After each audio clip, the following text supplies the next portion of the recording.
días. Muchísimo gusto de saludarles a todos. Soy la doctora Silvia Centeno. Estoy aquí, ahí está, trabajando con Mariano en la parte técnica y todo para saludarles. Me voy a quitar el cubrebocas, ya que estamos solitos. Bueno, el día de hoy vamos a hablar del tema de manejo integral de residuos peligrosos biológico-infecciosos, que es uno de los temas, pues como de mayor, espérame, déjame ver dónde le doy para que cambie. ¿Me cambia? Aquí. Espérenme. Mariano. Entonces le doy tiempo de cambio. ¿No cambia?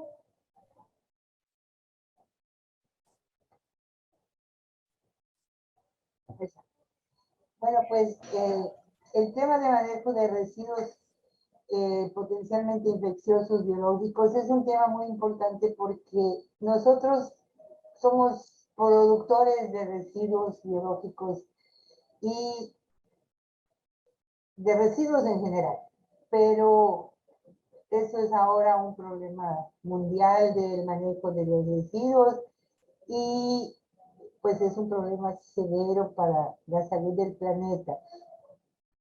Y para poder nosotros trabajar este tema vamos a hablar específicamente de los residuos peligrosos, biológicos, infecciosos o potencialmente infecciosos por el daño a la población que se hace. Tenemos residuos de todo tipo, del agua, del aire, los alimentos, del suelo, pero los que vamos a hablar porque tienen que ver sobre todo con nuestro trabajo dentro de los hospitales es exactamente los residuos peligrosos potencialmente infecciosos.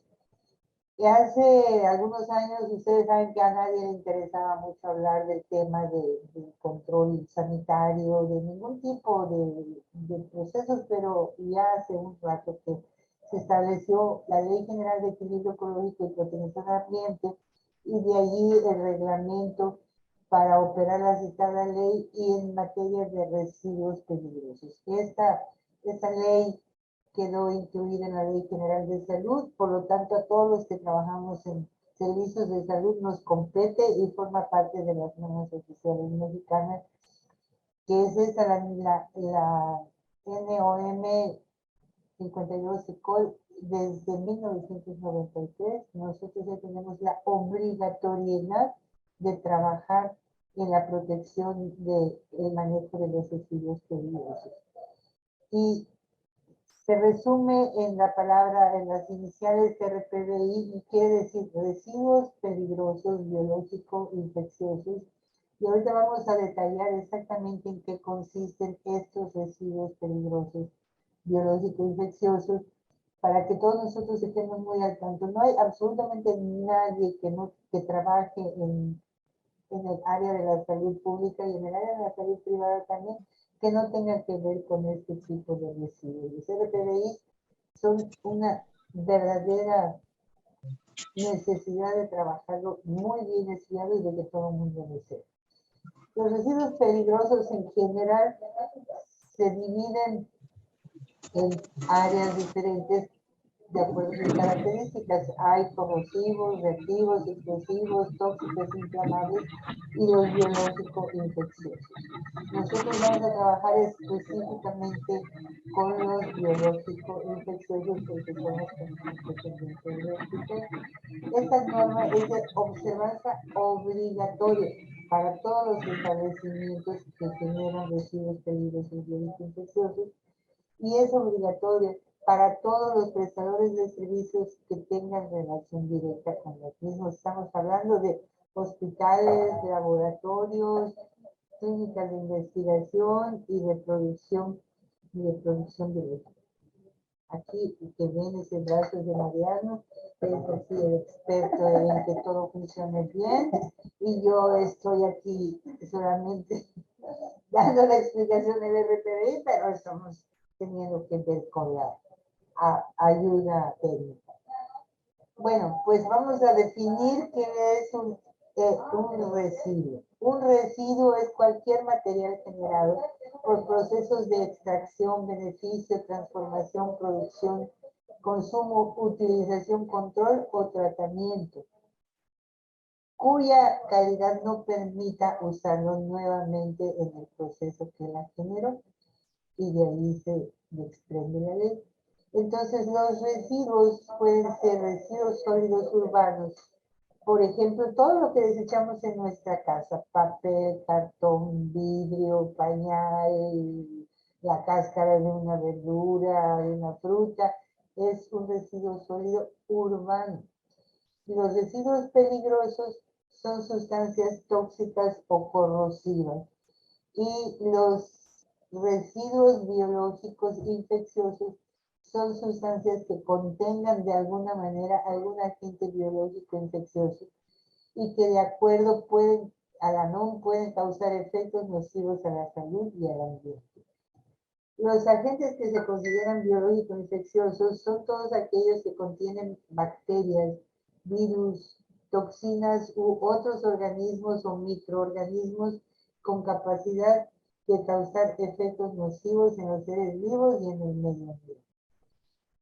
¿Qué es un agente biológico infeccioso? En realidad, cualquier microorganismo capaz de producir enfermedades cuando están presentes en concentraciones suficientes.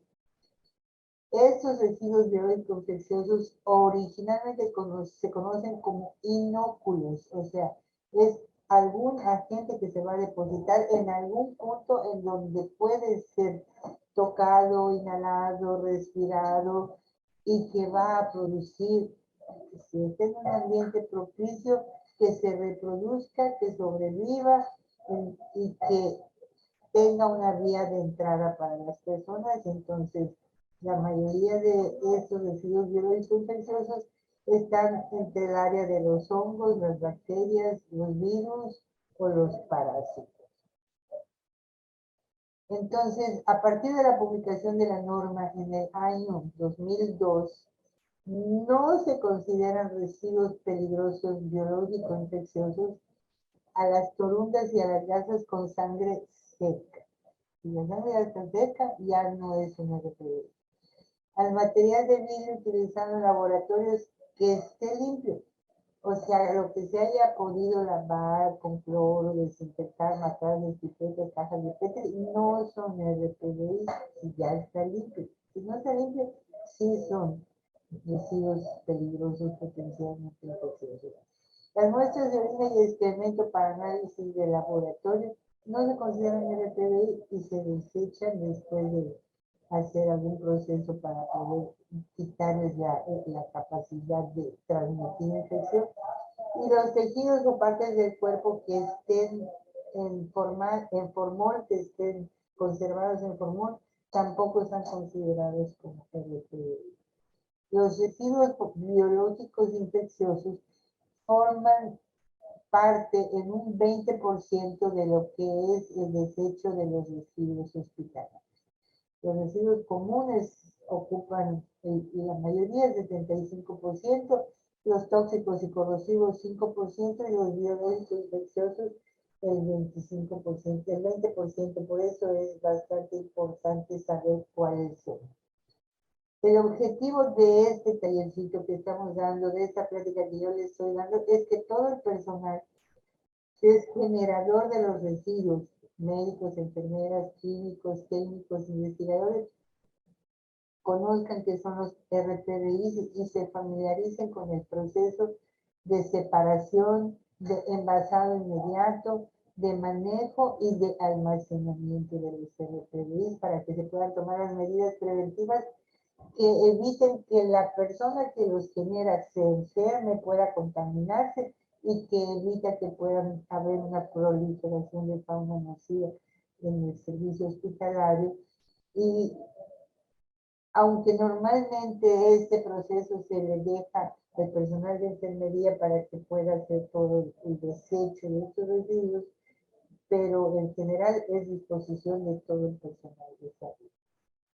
El objetivo específico es que todo el personal que genera residuos pueda reconocer la diferencia entre estos y puede efectuar y coordinar las operaciones que incluyen la identificación y separación, el envasado, la recolección y el transporte interno, el almacenamiento temporal y el tratamiento y la disposición final.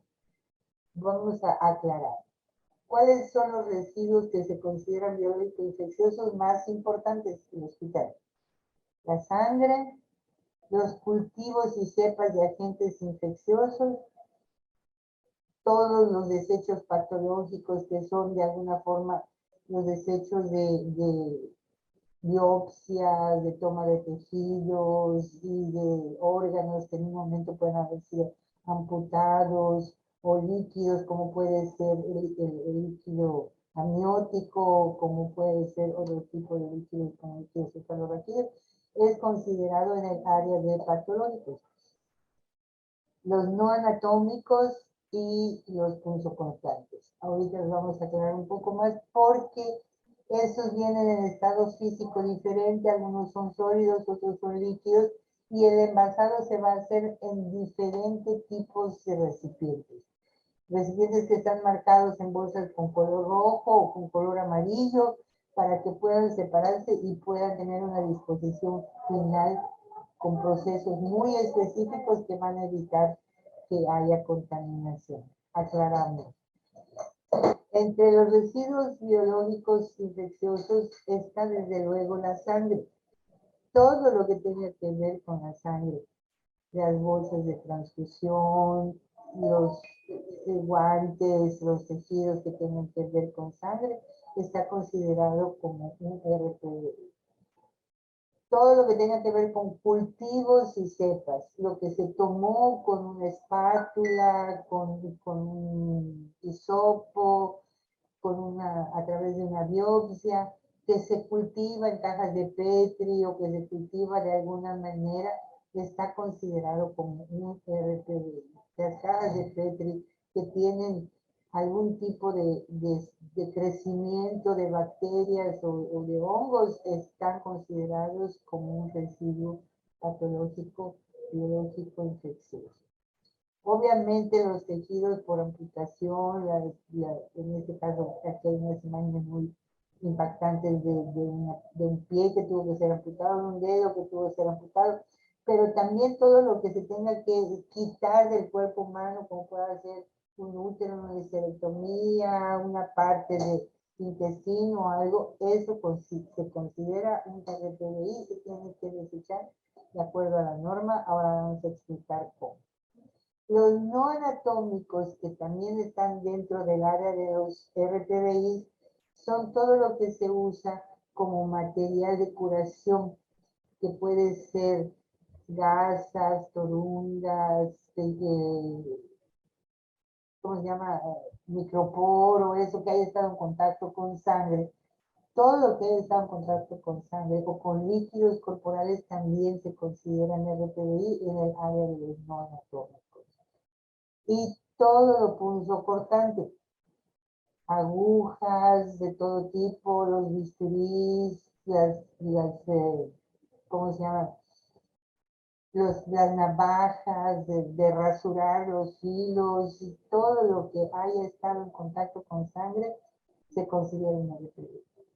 Aquí solamente para descansar un poquitito les voy a contar una anécdota rápida que tiene que ver con algo que parece inocuo, pero que tiene que ver con los punzocortantes.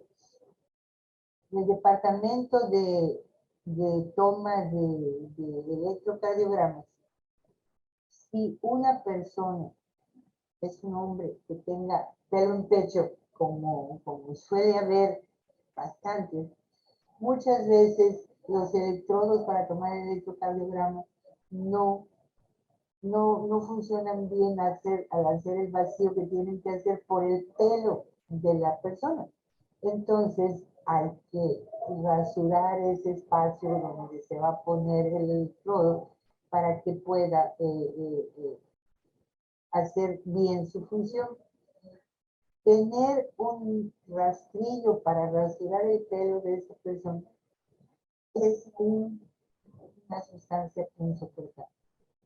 y no estaba considerado dentro del servicio de electrocardiogramas que él tuviera necesidad de tener en el consultorio de una toma de electrocardiograma todo el proceso de manejo de RPD. Y hay que hacerlo.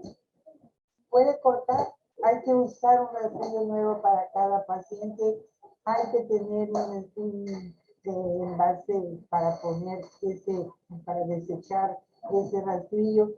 Y esto no estaba considerado hasta hace poco tiempo dentro de nuestro hospital. Hoy en día ya está considerado como tal y ya hay todo el proceso para poder deshacerse de ese rastrillo. Pero es algo, no sé, de 6 meses. No estaba catalogado como, no estaba pensado como un RPD. Hay que tener en cuenta que ese rastrillo es un elemento cortante. Entonces, la disposición para todos estos RPDIs están obligadamente se tienen que poner en, en bolsas rojas o contenedores rojos, sobre todo para lo que también se elimina y que tampoco se toma mucho en cuenta, que es la disposición de las vacunas. Para los frascos de vacunas como la pentavalente como las vacunas contra hepatitis o contra polio y demás, esos frascos que contuvieron esas vacunas deben ser considerados como RPD y se tienen que poner en bolsas rojas para que tengan todo el manejo de RPD, tienen que estar en la ruta de recoja de los RPD para que se puedan llevar a su desecho adecuado. Los envases de los residuos están divididos en 5 diferentes tipos de envases. Bote hermético, que es para guardar la sangre que sea líquida.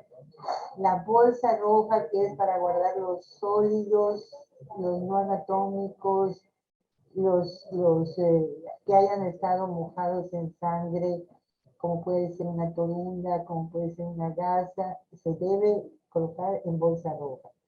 Hay unos botes especiales para los objetos punzocortantes, como puede ser una hoja de bisturí o una jeringa o el rastrillo en el consultorio o en el área del hospital donde se maneje ese tipo de elementos. Tienen que tener botes, contenedores específicos para guardar elementos punzocortantes. Para lo que es líquidos, como puede ser el líquido amniótico, como puede ser el líquido generado de gástrico o algún otro tipo de líquidos, deben colocarse en botes herméticos amarillos.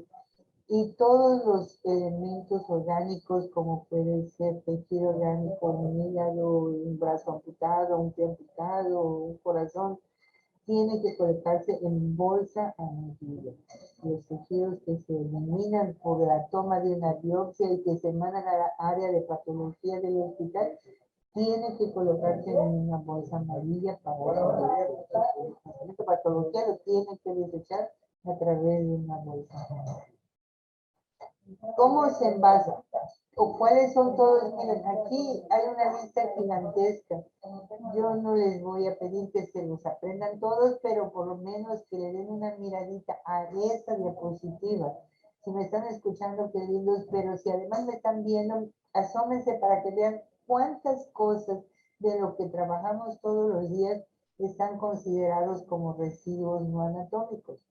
El lavatelenguas, algodón, los aplicadores de madera para remover coágulos, los apósitos con sangre, bolsas de alimentación parenteral, bolsas de colostomía, bolsas recolectoras de secreciones, botas, cajas de PET con cultivos contaminados, catéteres, cintas umbilicales, coprocultivos, cubrebocas, electrodos temporales, gasas con sangre, gorros, hisopos, jeringas. Todo esto que están viendo ustedes en esta diapositiva está considerado en la clasificación de residuos no anatómicos, y todos esos que están aquí, como verán ustedes, son un montón, tienen que ser colocados en bolsas rojas para la eliminación de los RPDs. Bolsas rojas porque son no anatómicas y no son líquidos, están secos.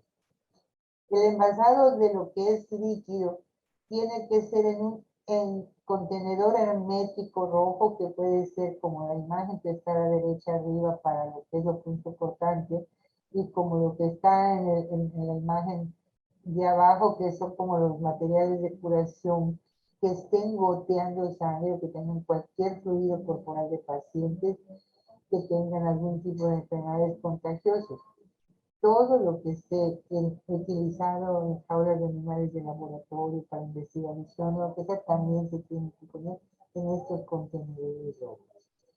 Los residuos patológicos, que son órganos o partes de órganos, como los tejidos de biopsias, de cadáveres de animales, de las placentas, las vísceras, alguna muestra biológica para análisis químico, que estén secos, deben colocarse en bolsas amarillas, y todo lo que sea líquido debe colocarse en contenedores herméticos amarillos, como el líquido amniótico, el líquido de aspiración, el líquido cefalorraquídeo, el líquido organismos. Los objetos punzocortantes, que ustedes los habrán visto casi en todos los consultorios, en las áreas de urgencias, donde hay agujas de sutura, ampolletas, catéteres, cualquier cosa de cristal roto de laboratorio, cubreobjetos, frascos rotos, hojas de bisturí, todo eso tiene que ponerse en esos contenedores rojos, que tienen una especial precisamente para cortar la aguja y separarla del plástico de las agujas hipodérmicas, y para que puedan colocarse los bisturís o las lacetas.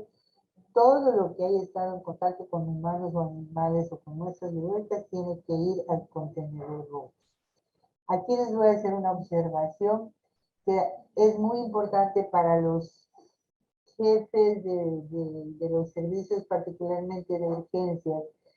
Por alguna razón se ha dado que los internos de pregrado son como los responsables de tomar y manejar las muestras para ver los niveles de oxigenación en la sangre, y ellos llevan al equipo para tomar esas muestras de oxigenación en la sangre y lo colocan, toman la muestra, ven la oximetría, revisan cómo está el oxímetro, y luego muy amablemente los internos dejan las agujas y las jeringas sobre el escritorio.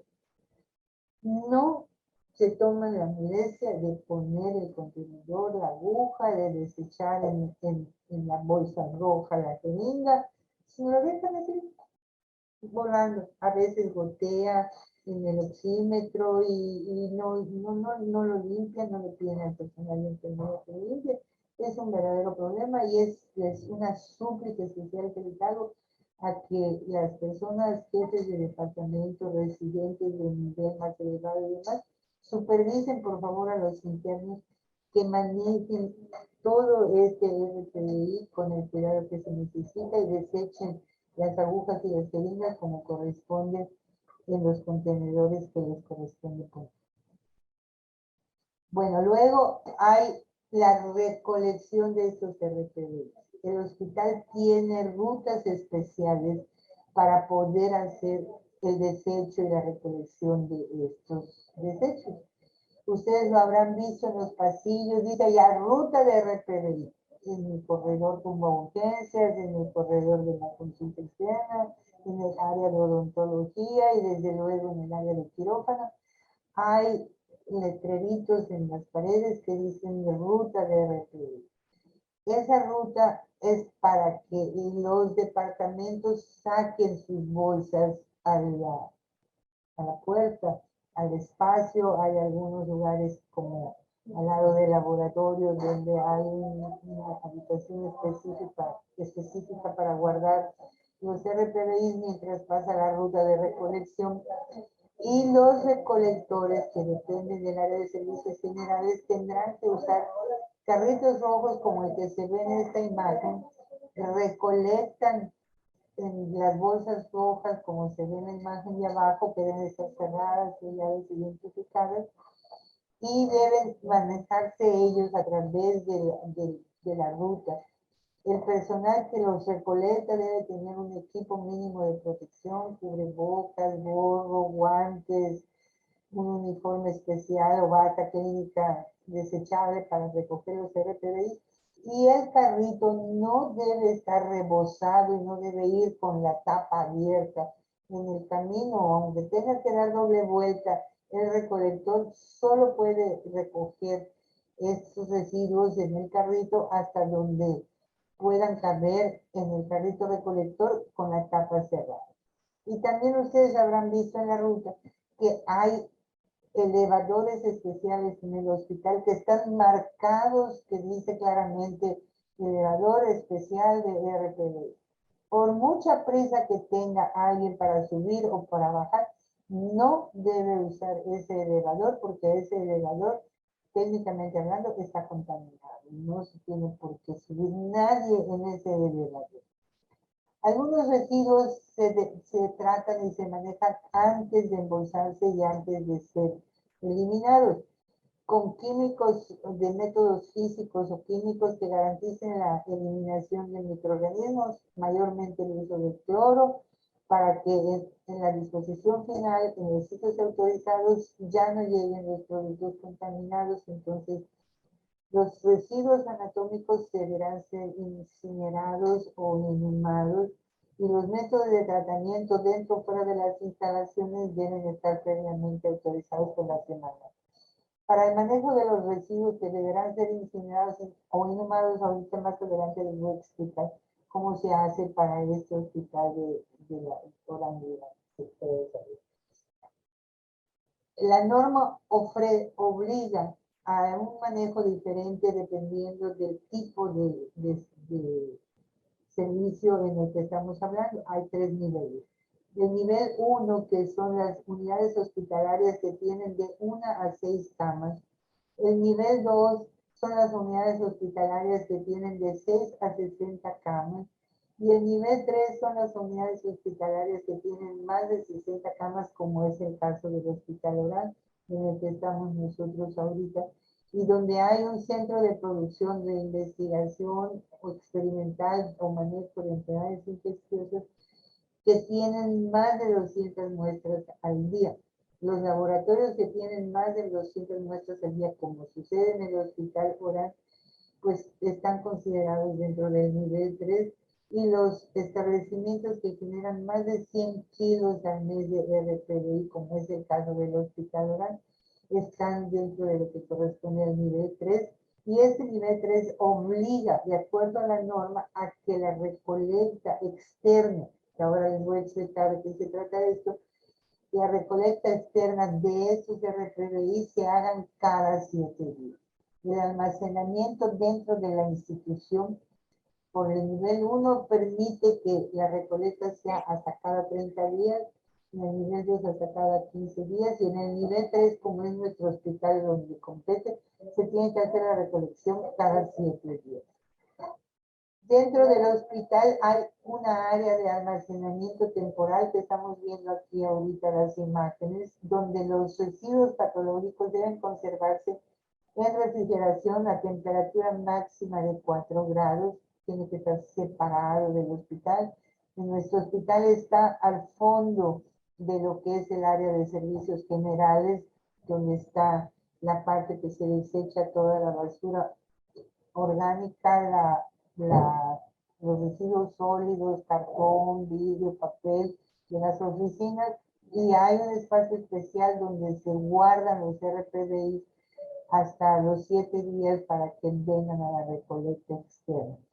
Esa área tiene que estar perfectamente señalada, estar techada, evitar que se pueda en un momento dado inundar o tener cerca ninguna otra cosa. Aquí está muy bien separado, está en la parte casi externa del hospital, atrás de la Torre 2, y está separada, tiene una entrada especial donde solamente entran los camiones de servicio de oxígeno y de basura para recolectar ese tipo de residuos. Hay que llevar una bitácora de entradas y salidas que reporte donde se recolecta. La recolección externa En el caso de Mérida, Yucatán, en el caso del Hospital Orán, tiene un contrato especial con una empresa que manda los vehículos en cajas cerradas, herméticas, de escurrimientos para que se recojan de CRPI. No son los mismos camiones de recolecta, de Servilimpia o que provee el ayuntamiento para recolectar los residuos no patológicos. Esos residuos biológicos potencialmente infecciosos se recogen en vehículos especiales que tienen cajas herméticas de escurrimientos y la recolección hace que estos RPBI se envíen a la ciudad de Puebla. Fíjense, desde medias de semana a la ciudad de Puebla, donde hay una institución especial que tiene todo lo necesario, que se llama Ecotérmica de Oriente, donde tienen un equipo incinerador, donde tienen una doble cámara, que obtiene como resultado gases no peligrosos, cenizas inertes que son caracterizadas caracterizadas antes de disponerse en sitios autorizados. Los residuos no anatómicos o pulsocortantes son tratados a través de lo que se llama electrodermodesactivación con una eficiencia mínima de esterilización del 99.99%, luego son triturados y vueltos irreconocibles como lo pide la norma. Eso sucede también en Puebla. Y una vez tratados y reconocibles, estos se eliminan como residuos no patológicos en rellenos sanitarios inocuos de acuerdo a los lineamientos de la norma general mexicana, y esto sucede también en Puebla, en los rellenos sanitarios ya inocuos que están en la ciudad de Puebla. Pero nosotros aquí en Yucatán no manejamos ninguna de las formas para destruir estos RPDI. Se suben en estos vehículos cerrados para que no haya ningún tipo de filtración y luego se mandan a Puebla para ser destruidos. Entonces, ¿por qué es importante que nosotros hagamos esta destrucción de los RPDI? Primero que nada, porque eso previene accidentes. Luego, muy importante, porque se previene enfermedades, porque disminuye todo tipo de enfermedades intrahospitalarias y definitivamente porque con eso cumplimos con la norma oficial mexicana. Esa imagen que ven ustedes al centro de esta diapositiva es la imagen que marca, ese logotipo es lo que marca dónde están las áreas de RPDI, como puede ser el elevador o como puede ser las rutas de RPDI. Donde ustedes vean ese logo en rojo que tiene esos tres semicírculos, estamos hablando de que ahí está circulando un residuo que puede ser infeccioso, y si ustedes se suben al elevador, pues están arriesgando a subirse en un lugar en donde ustedes pueden contaminarse como trabajadores de la salud.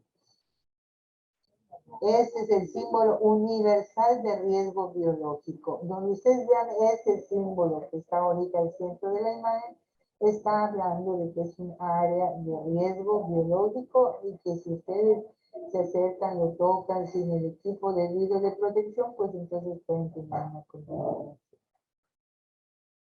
Para concluir, estamos hablando de que la norma busca que tú como trabajador de un centro hospitalario no corras riesgo y pongas tu salud y la de tus compañeros de trabajo o la de tu familia o de la sociedad en general en peligro. Nosotros como trabajadores de la salud no debemos correr riesgo. Y es muy simple, hay que cumplir la norma. Cumplir la norma es conocer cuáles son las formas de desechar los RPDI y garantizar la protección de la salud pública y del medio ambiente. Todos somos muy importantes y todos los debemos de cuidar. Muchas gracias. Gracias por haber atendido esta plática. Muy amable. Si hay alguien que quiera hacer algún comentario, pues entonces que prenda su micrófono y me diga. Yo estoy aquí a la espera de poderles contestar lo que ustedes me quieran preguntar.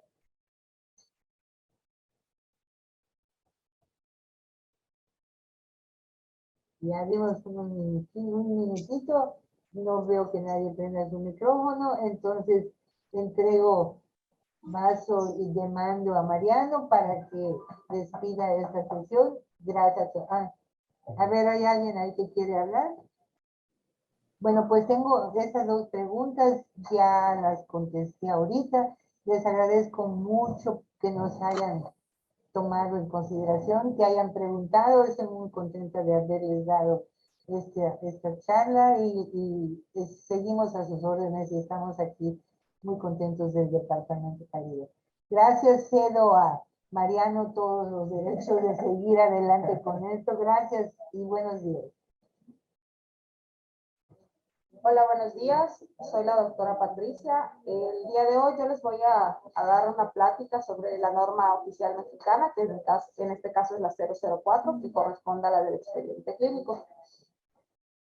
El objetivo de esta plática, sobre todo, es que conozcamos la norma, entendamos sobre todo también la importancia del expediente clínico, su uso, su conservación y resguardo en nuestra institución y sobre todo saber integrarlo. Uno de los objetivos de la norma es establecer con precisión los criterios científicos, tecnológicos y administrativos, los cuales son obligatorios en su elaboración, integración, uso, manejo, archivo, conservación, propiedad, titularidad y confidencialidad del expediente clínico, el cual constituyen una herramienta de uso obligatorio en el área de la salud. Los sectores. Claro, pueden regresar. Ahorita ya podemos dar gasolina, me darás, ya voy pasando.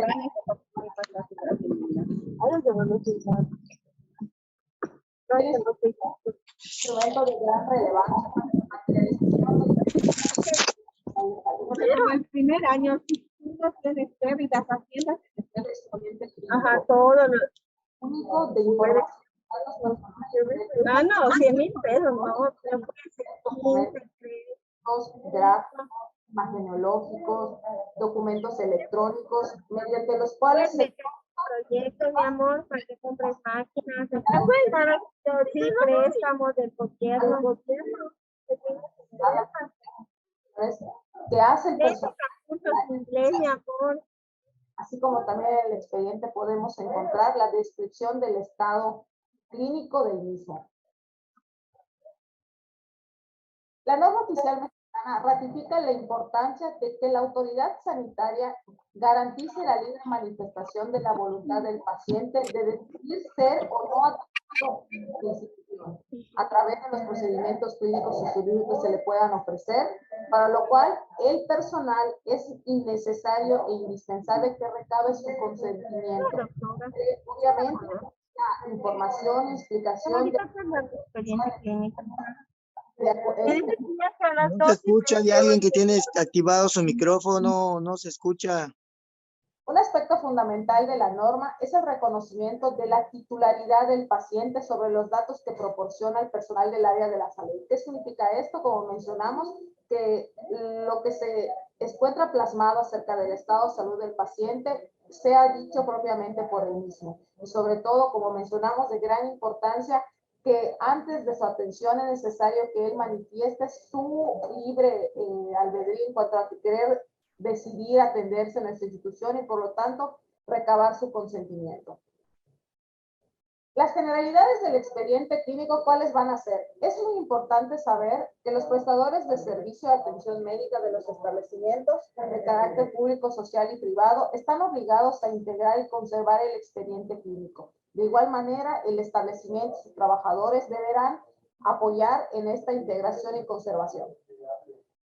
Todo expediente clínico, ¿cuáles son los datos generales que debe contener? Debe nombre, domicilio del establecimiento y en su caso nombre de la institución a la que pertenece, la razón y denominación social del propietario o concesionario, el nombre, la edad, sexo, el domicilio del paciente y todo lo que nos puedan señalar las disposiciones sanitarias. El paciente, en tanto que aporta información, también va a recibir beneficios de su atención médica. De igual manera, tiene derecho de titularidad sobre la información que nos proporciona para poder integrar este expediente clínico. así como para la protección de la confidencialidad de sus datos en los términos de esta norma y demás disposiciones jurídicas que resulten aplicables. Por lo anterior, debido a que se trata de un documento el cual se encuentra en beneficio del paciente y que contiene datos confidenciales, los expedientes deben ser conservados por un periodo mínimo de 5 años, contados a partir de la fecha del último acto médico, el cual puede ser su última fecha de ingreso, última fecha de consulta, etc. Para el manejo de la información dentro del expediente clínico se debe tomar en cuenta lo siguiente. Es muy importante que recordemos que los datos personales que se encuentran en el expediente clínico son confidenciales. Por lo tanto, los datos personales que se encuentran en el expediente que puedan identificar al paciente no deben ser divulgados o dados a conocer. Cuando se trate que requiramos el expediente para publicación de algún libro, de un artículo, para efectos de literatura médica, docencia, en caso que se requieran a veces para dar alguna plática, necesitemos algunas fotografías, que esto nos permita identificar al paciente, es necesario que se requiera previamente la autorización del mismo. Únicamente van a ser proporcionados a terceros cuando medie la solicitud escrita del paciente, el tutor, representante legal o de un médico debidamente autorizado por el paciente, el tutor o representante legal. Los profesionales de la salud están obligados a proporcionar información verbal al paciente, a quien ejerza, en caso de ser menores de edad, a los que ejerzan la patria potestad, la tutela, aquellos que tengan algún representante legal, familiares, autoridades competentes. En caso de que se requiera un resumen clínico de algún paciente u otras constancias del expediente clínico, debe ser solicitado por escrito. Autoridades para solicitar los expedientes clínicos, las cuales son competentes, son aquellas autoridades judiciales, órganos de procuración de justicia y las autoridades administrativas. Bueno, entre los documentos que se encuentran en el expediente clínico y los cuales son muy importantes, se encuentran las notas médicas. Estas notas médicas deben requerir que nosotros cumplamos con ciertos requisitos. Entre ellos están el nombre completo del paciente, la edad, el sexo del paciente, el número de cama o número de expediente. Las notas de los expedientes clínicos deben contener la fecha, la hora de la realización y sobre todo el nombre completo de quien elabora la nota, lo cual debe estar también con la firma, ya hasta puede ser electrónica, puede ser autógrafa o digital, según sea el caso, en el caso de que algunos manejen todavía que las notas sean a mano o algunas ya son aquí en el hospital en computadora. Las notas en el expediente deberán expresarse en lenguaje técnico médico. No deben llevar las notas abreviaturas, tachaduras, que las hojas estén rotas, sino que los expedientes, tanto el expediente como las notas deben conservarse siempre en un buen estado. Los prestadores de servicio de atención médica de los sectores público, social y privado podrán elaborar formatos para su expediente, tomando en cuenta los requisitos que se establecen en esta norma. El expediente clínico se integra atendiendo a los servicios genéricos de consulta general, de especialidad, de urgencias y hospitalización. Sin embargo, en un establecimiento como el de nosotros, en el cual podemos encontrar notas de consulta general, especialidad, urgencias y hospitalización, se va a integrar todo eso en un único expediente clínico para un solo paciente.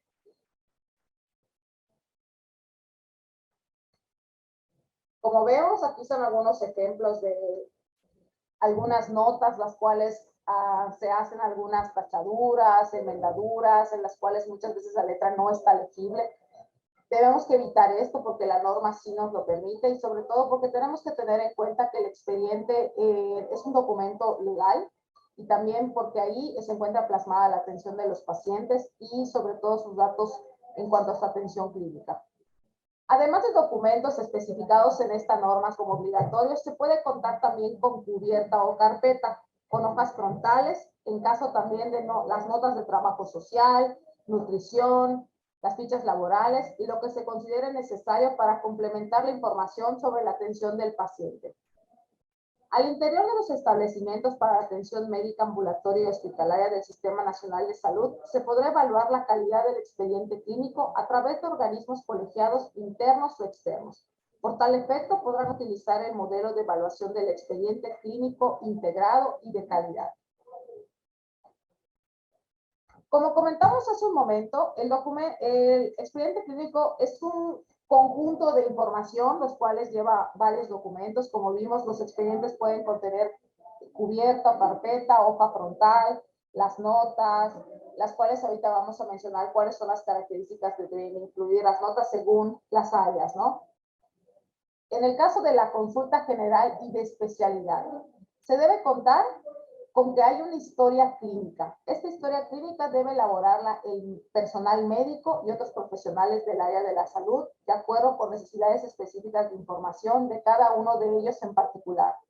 Deberá tener en el orden señalado los apartados siguientes. Debe haber un interrogatorio, exploración física, los resultados previos y actuales de estudios de laboratorio y gabinete si es que hubiesen, diagnósticos o problemas clínicos, pronóstico, indicación terapéutica. Tenemos que tener en cuenta que todo esto debe estar en letra legible, debe estar la firma del médico que realiza la nota, el nombre completo. En cuanto a las notas de evolución, las notas de evolución debe elaborarlas el médico cada vez que éste le proporciona atención al paciente, de acuerdo a su estado clínico del mismo. Las notas de evolución, ¿qué deben contener? En las notas debemos de plasmar la evolución y la actualización del estado clínico de los pacientes, los signos vitales, resultados relevantes de los estudios que les solicitemos, el tratamiento que haya solicitado previamente, diagnósticos o problemas clínicos actuales, el pronóstico del estado clínico del paciente, tratamiento e indicaciones médicas. En el caso que se requiera de administrar algunos medicamentos, debemos señalar la dosis, la vía de administración y la periodicidad. En cuanto a las notas de interconsulta, las notas de interconsulta la debe elaborar el médico cuando se requiera y esta va a quedar asentada en el expediente clínico. Debe contar con criterios diagnósticos, plan de estudios, sugerencias diagnósticas y tratamiento. Como sabemos también, le volvemos a repetir porque es muy importante, las notas de interconsulta o las notas de evolución deben de estar firmadas, ponerles fecha, ponerles hora, el nombre completo del paciente. En cuanto a las notas de referencia o traslado, en caso de requerirse, debe elaborarlas también el médico del establecimiento. Debe anexarse una copia de esta en el expediente. Debe quedar una copia, se le debe una en el expediente y recordemos que tenemos que entregarle una al paciente. En esta debemos plasmar cuál es el establecimiento que envía, el establecimiento a quien enviamos al paciente, un resumen clínico, el cual como mínimo debemos ponerle el motivo por el cual estamos refiriendo, trasladando o enviando al paciente a otra unidad. La impresión diagnóstica, la terapéutica que se le empleó en caso de haber sido, intervenciones si se le realizaron, etc. En cuanto a las notas médicas del área de urgencia, en cuanto a las notas iniciales, deben elaborarlas el médico. Debemos de poner en ellas la fecha y hora en que se va a otorgar el servicio al paciente. Anotar sus signos vitales, esto es muy importante. El motivo de la atención del paciente, un motivo por el que acude al área de urgencias. Resumen del interrogatorio, exploración física, estado mental en su caso. Resultados relevantes de estudios de los servicios auxiliares de diagnóstico y tratamiento que hayan sido solicitados previamente, o en caso muchas veces cuando acuden algunos pacientes con estudios previos, debemos de anotarlos en la nota de urgencias, diagnósticos o problemas clínicos actuales, tratamiento y el pronóstico del estado clínico del paciente. En el área de urgencias, como sabemos también, en caso que haya notas de evolución, en caso de que en su estancia de urgencias el paciente requiera que se le realice una interconsulta por el especialista, esta debe quedar plasmada por escrito, tanto la solicitud de la interconsulta al especialista como la nota de la interconsulta que debe realizar el médico especialista. En caso de que también durante su estancia en urgencias los pacientes requieran que se les traslade, se les refiera a otra unidad hospitalaria, es importante que una copia se quede en el expediente. Y como volvemos a repetir, todas esas notas deben contar con el nombre completo del paciente, Debemos de anotar el motivo por el caso de referencia, por el motivo por el que lo enviamos. Y sobre todo, muy importante, es que siempre estén firmadas con el nombre completo del médico, con la cédula profesional y su firma, la cual, como sabemos, la firma puede ser por escrito, a mano, digital, etcétera. En cuanto a las notas médicas que se hacen en hospitalización, de ingreso, debe elaborarla el médico que ingresa al paciente. Esto quiere decir que se debe hacer una nota al momento que el paciente ingresa a un área de hospitalización. En estas notas debemos de poner los signos vitales, resumen del interrogatorio, la exploración física y estado mental en su caso, resultados de estudios de los servicios auxiliares de diagnóstico y tratamiento, tratamiento actual, el pronóstico del paciente. Tenemos que también elaborar una historia clínica. En cuanto a las notas de evolución, las tiene que elaborar el médico que otorga la atención al paciente cuando menos una vez al día. Igual, en caso de que el paciente se encuentre en el área de hospitalización y requiera referencia o traslado, pues tenemos que poner nuevamente, se los repito, el motivo por el que le enviamos, la unidad a la que se envía, de dónde lo estamos enviando, etcétera. En cuanto a las notas preoperatorias, estas notas preoperatorias las deben de realizar tanto los cirujanos como los cirujanos dentistas y deben de contener como mínimo la fecha en que se va a realizar la cirugía, el diagnóstico, el plan quirúrgico, el tipo de intervención quirúrgica que se va a realizar, el riesgo quirúrgico, cuidados y plan terapéuticos preoperatorios y el pronóstico. Un integrante del equipo quirúrgico podrá elaborar un reporte de la lista de verificación de la cirugía, nota preanestésica, vigilancia y registro anestésico. Debe elaborar esta nota el cirujano que va a intervenir al paciente al término de la cirugía. Lo que es la nota posoperatoria, un resumen de la operación practicada y deberá contener como mínimo la nota posoperatoria, el diagnóstico prequirúrgico, la operación que se planea, la operación que al final se realiza, el diagnóstico posoperatorio, descripción de la técnica quirúrgica realizada, los hallazgos que encontramos en la cirugía, reporte del conteo de lo que son gasas, compresas, instrumental quirúrgico. También tenemos que anotar en esta nota posoperatoria si hubo incidentes, accidentes, la cuantificación de sangrado en caso de que haya habido, si no, en el caso de que haya habido transfusiones. Estudios de servicios auxiliares de diagnóstico y tratamiento transoperatorio. Debemos de anotar el nombre de los ayudantes, de los instrumentistas, el anestesiólogo, el circulante, el estado postquirúrgico inmediato del paciente al salir de la cirugía, plan de manejo y tratamiento postoperatorio inmediato, pronóstico, envío de piezas o biopsias quirúrgicas para examen macroscópico histopatológico. Y muy importante nuevamente, el nombre completo y firma del responsable de la cirugía que se realizó.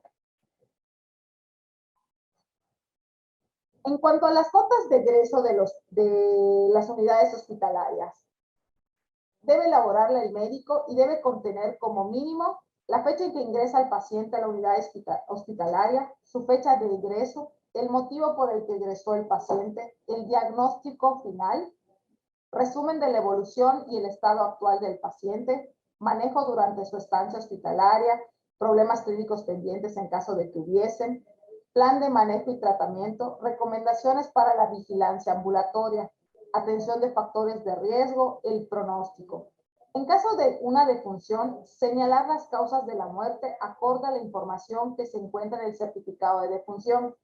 Y en su caso, si se solicita o se llevó a cabo un estudio de necropsia hospitalaria.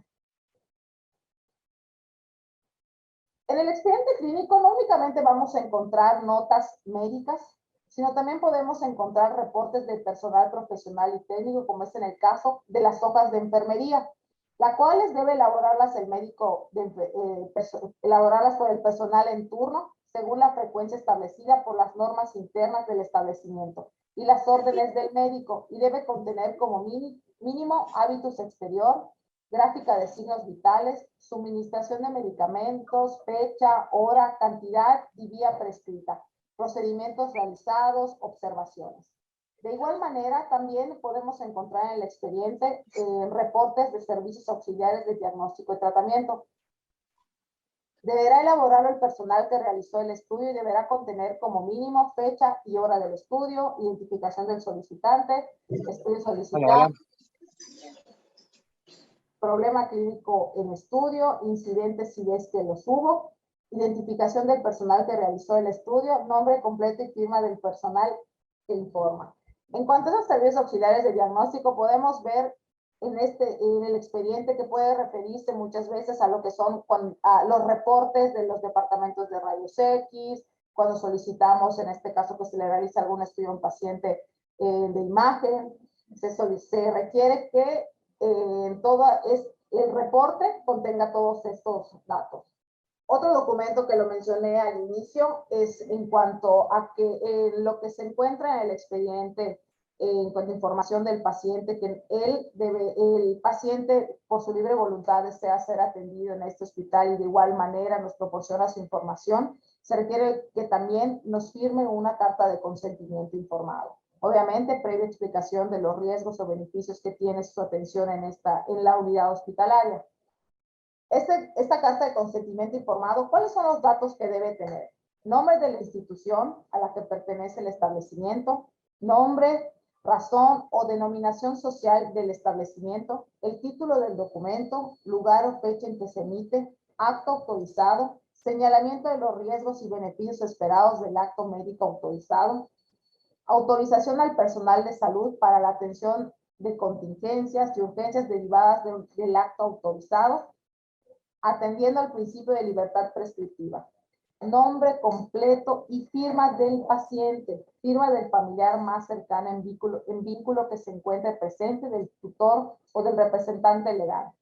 Nombre completo y firma del médico que va a encargarse de proporcionar la información al paciente y que recaba el consentimiento para el acto específico que fue otorgado. En su caso, se asentarán los datos del médico tratante, nombre completo y firma de 2 testigos. Este documento es muy importante que en el expediente se encuentre completo, que su llenado sea completo. Sobre todo siempre procurar que antes de que el paciente lo firme, debemos de proporcionarle la información acerca de en qué consta este documento y sobre todo nuevamente explicarle los riesgos y beneficios que puede esperar de la intervención que se le pueda realizar en la unidad hospitalaria. Muchas veces podemos encontrar también hojas de egreso voluntario, el cual es un documento por medio del cual el paciente, ya sea el paciente, familiar más cercano, tutor o representante legal del mismo, solicita su egreso, con pleno conocimiento de las consecuencias que dicho acto pudiera originar. Cuando el egreso sea voluntario, aún en contra de la recomendación médica, la hoja se debe elaborar conforme a lo dispuesto en el artículo 79 del Reglamento de la Ley General de Salud en materia de prestación de servicios de atención médica y relevará de responsabilidad al establecimiento y al médico tratante. En el caso de egreso voluntario, para continuar el tratamiento médico en otro establecimiento para la atención médica, la hoja debe tener el nombre y firma del médico que la autoriza. También tenemos que tener en cuenta que al realizar una hoja de egreso voluntario debe quedarse una copia en el expediente y una obviamente que se le vamos a entregar al paciente.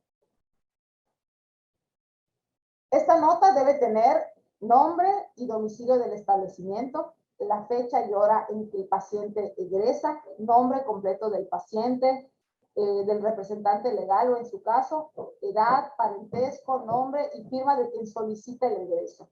Un resumen clínico, medidas recomendadas para la protección de la salud del paciente y para la atención de factores de riesgo. En su caso, nombre completo y firma del médico que va a otorgar la responsiva. Nombre completo y firma del médico que emite la hoja y nombre completo y firma de 2 testigos. Y nuevamente, una copia debemos dejarla en el expediente y debemos proporcionar la otra al paciente o en todo caso a sus familiares. También podemos encontrar en algunos casos hojas de notificación al Ministerio Público. En caso en que los que sea necesario dar aviso a los órganos de procuración de justicia, la hoja de notificación debe contener nombre, razón social del establecimiento, notificador, la fecha de elaboración, identificación del paciente, acto notificado, reporte de lesiones del paciente en su caso, agencia del Ministerio Público a la que se notifica y nombre completo y firma del médico que realiza la notificación. Como podemos ver, también podemos encontrar este tipo de notas en el expediente. Por lo tanto, nos damos cuenta que el expediente es un documento legal y de suma importancia. Por lo tanto, se solicita y siempre se pide que se realicen las notas en letra legible, que esté firmada por el médico, que se ponga nuevamente su nombre completo, su firma, la fecha de la hora en que se realizó, los datos completos del paciente, sobre todo con letra legible.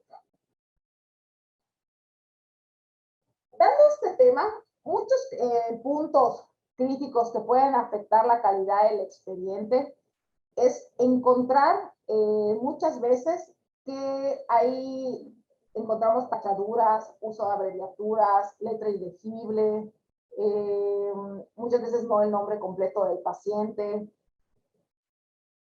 Sobre todo, bueno, algunas veces que el expediente clínico se cuente en desorden. En cuanto hablamos de la historia clínica, muchas veces no hay autorización de la misma, algunas veces no está firmada, no hay historia clínica en los expedientes, registro incompleto de antecedentes, omisiones en los registros del interrogatorio.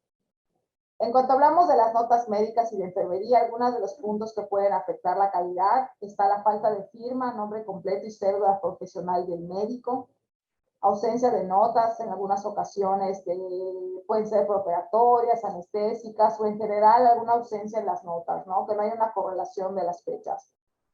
Las notas de enfermería, algunas veces podemos encontrarlas sin gráficas de los signos vitales. En cuanto a los auxiliares de diagnóstico y tratamiento, la ausencia de la interpretación de estudios en las notas médicas. Algunas veces, ¿qué cosas pueden afectar? Le podemos revisar a los pacientes algunos análisis de laboratorio o de imagen y muchas veces no podemos encontrar el reporte en el expediente. En cuanto al consentimiento informado, como mencioné hace un momento, muchas veces no está llenado completamente, no se encuentra con firmas, únicamente encontramos la firma, más no el nombre del médico, o en el caso de los pacientes, a veces únicamente la firma y no su nombre. Muchas veces podemos tener los casos de que hay pacientes de que no tienen firma, pero bueno, no tienen, pero su firma es su nombre, entonces debemos procurar poner su nombre completo. Aquí en el hospital, como comentamos al inicio, se han hecho formatos, en este caso nuestra carpeta, como la conocemos muchos, es la carpeta rosada. En la parte de adentro podemos encontrar los datos del orden que se requiere del expediente clínico. Es muy importante que los servicios en la unidad hospitalaria se basen en cuanto a ese listado para que mantengamos el orden del expediente. Para que al final, cuando se hacen las revisiones de los expedientes, podamos encontrarlos con una mejor calidad. Como sabemos, el expediente es un documento legal y por lo tanto debemos de conservar el expediente en buen estado, con letra legible, nuevamente se los comento. Y bueno, muy aparte de la práctica, quiero comentar que nosotros que realizamos muchas veces la revisión de los expedientes, hemos encontrado una gran mejora en cuanto al orden de los expedientes, las firmas, las letras legibles, la correlación de las notas, y hemos visto que en todos los servicios ha habido una gran mejora. Bueno, de mi parte es todo. Espero que les sea útil la plática.